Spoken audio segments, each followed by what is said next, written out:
Hello guys! Welcome to my YouTube channel. So bago ang lahat guys, huwag niyong kalimutang mag-subscribe sa aking YouTube channel. Okay ba? So guys, may ikikwento pala ako sa inyo. So makakapag-chismis ako ngayon, makakapag-marites ako kasi yung alaga ko is tulog na.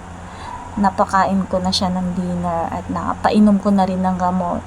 So, gumawa ako ng video para sa inyo.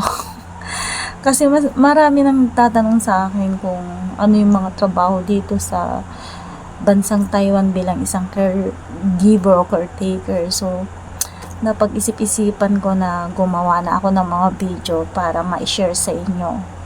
So, ano-ano pala yung mga trabaho ko bilang isang caregiver dito sa bansang Taiwan, dito sa place ko. So, actually guys, yung nakalagay sa kontrata is mag-alaga lang ng matanda. Yung alaga ko lang asikasuhin ko.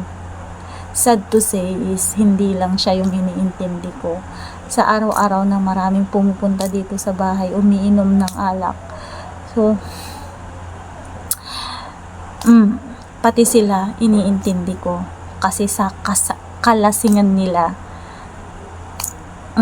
daming kalat. Yung isang bisita, yan, magmamarites na ako, yung isang bisita ni Lola, nakainuman niya lagi. Pagpasok dito sa loob ng bahay, nakakaihi siya. Tapos yung mga kalat nila na umiinom, kinakalat lang kung saan-saan. Ako na yung naglilinis. Sinusunod ko lahat yung utos nila kasi ayaw ko ng gulo. Magpapabili ng alak, magpapaluto ng pulutan.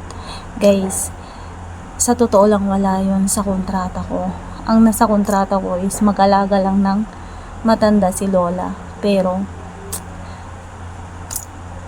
wala sa kontrata ko yung mga pinaggagawa ko ngayon. Guys, labag sa loob ko yun. Labag sa loob ko yun yung mga ginagawa ko. Sa una, nagtitiis ako. Dahil ayaw ko ng gulos kasi sinusunod ko na lang. Pero ngayon, nakapag-desisyon na ako guys. Nakapag-desisyon na ako. At nakapagsabi na rin ako sa broker ko, ayaw ko dito. Magpapa-pull out na ako kasi sa araw-araw na ganun ang ginagawa nila dito sa bahay. Okay lang sana kung makatao sila, respetado sila sa akin, pero hindi. May time na lasing na sila. Kung ano-ano yung lumalabas sa bunganga. Ayaw ko ng ganun.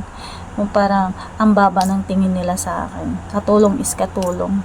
Walang respeto. Kasi alam na ninyo guys, yung mga nakainom na tao, 'di ba? Nawawalan sila ng control sa sarili kung ano-ano yung pinagsasabi sa kapwa.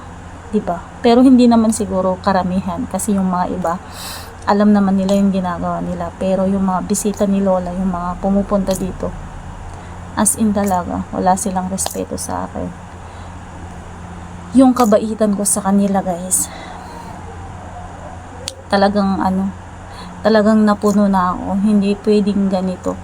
Hindi pala maganda yung sobrang mabait ka, sobrang iniintindi mo sila, sobrang ayos lang sa'yo lahat. Hindi pala maganda yung ganun guys. Kailangan din talaga yung magsalita ka rin. Kailangan mo rin ilaban yung side mo, yung karapatan mo bilang isang foreign worker dito sa Taiwan. So, nakapag-desisyon na talaga ako guys. Ayaw ko ng ganito. Araw-araw na may nakikita akong umiinom ng alak. Ako yung naglilinis yung mga kalat nila.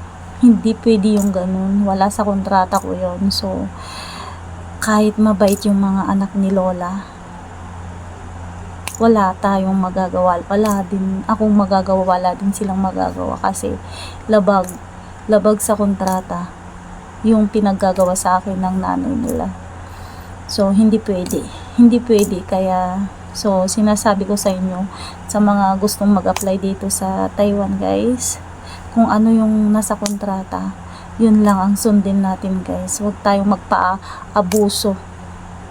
Ilaban natin yung karapatan natin bilang isang tao kung ano yung nakalagay sa kontrata, yun dapat ang sundin natin. Kasi ako sa sobrang bait ko, yun, talagang sinamantala nila yung kabaitan ko, katahimikan ko. Pero nung habang tumatagal, nare-realize ko na rin, guys, na hindi tama yung ginagawa nila sa akin. Sa sobrang, hindi pala pwedeng maging mabait ka all the time, guys.